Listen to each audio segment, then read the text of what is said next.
Gonjang-ganjing perubahan struktur pemerintahan di era Presiden Prabowo memang cukup menguras tenaga, emosi, dan mental. Adanya pergantian Menteri Keuangan baru-baru ini bukan hal biasa. Apalagi adanya fenomena ini ketika sedang terjadi transisi saat pemerintah baru aja menetapkan anggaran pendidikan terbesar sebanyak 757,8 triliun di era APBN 2026. Pertanyaan besar pun secara langsung muncul. Apakah perubahan kursi Kemenkeu ini akan mengubah arah kebijakan anggaran pendidikan, terutama bagi pendidikan tinggi, guru, dan dosen? Kita kulik sampai ke akar.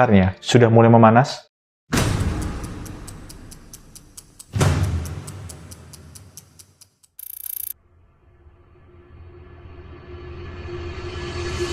Reshuffle kabinet pemerintahan dari keuangan negara yang awalnya dari Sri Mulyani ke Purbaya sebagai Kemenkeu membawa dinamika tersendiri. Banyak pemikiran, pertanyaan, pernyataan yang muncul terkait hal ini. Akankah mengubah segalanya? Di satu sisi lain, pembahasan anggaran yang sempat membuat geger di RAPBN 2026 sudah ditetapkan naik. Publik pun bertanya, apakah kebijakan pengelolaan anggaran pendidikan juga ikut berubah atau direvisi lagi? Isu paling hangat tentu menyangkut pendanaan pendidikan tinggi dan tunjangan dosen serta guru. Apakah Kemenkeu baru ini akan melanjutkan skema lama atau justru membawa pendekatan baru lainnya? Indikasi awal menunjukkan Purbaya ingin mengedepankan disiplin fiskal, keberlanjutan anggaran, dan sinergi antara pertumbuhan ekonomi dengan pengentasan kemiskinan. Artinya, meski alokasinya besar, cara penggunaannya bisa jadi berbeda. Jika sebelumnya lebih banyak difokuskan pada belanja langsung, kedepannya bisa saja menekankan diarahkan pada efisiensi, pemerataan, dan pengendalian defisit. Tapi bagaimana dampaknya khusus pada pendidikan tinggi?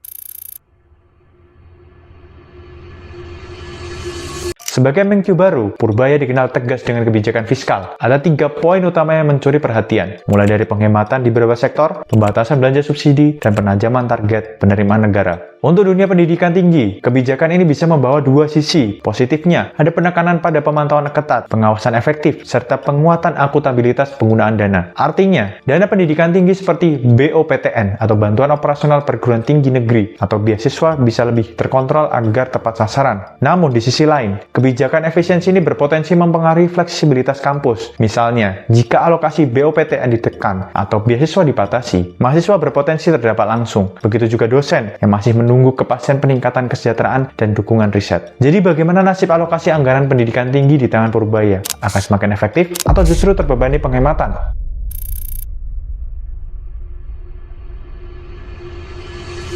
Semua problematik di sektor keuangan saat ini memang bermasalah pada bagian pengelolaannya. Jadi jika dikelola dengan tepat, secara tidak langsung kenaikan anggaran pendidikan ini punya potensi besar. Bayangkan, jumlah hibah riset untuk dosen bisa meningkat, beasiswa lebih variatif, kesejahteraan pendidik bisa lebih diperhatikan, bahkan infrastruktur pendidikan bisa lebih merata dari Sabang sampai Merauke. Tapi perlu kita tahu di balik potensi itu juga ada resiko. Salah distribusi anggaran bisa membuat program-program penting mandek, kesejahteraan dosen dan guru tetap stagnan, sementara ketimpangan akses pendidikan tidak berkurang. Publik kini menunggu apakah Purbaya bisa menyeimbangkan antara disiplin fiskal dengan kebutuhan real dunia pendidikan. Muncullah pertanyaan baru, apakah kebijakan ke depan bisa membawa reformasi nyata untuk pendidikan tinggi kita?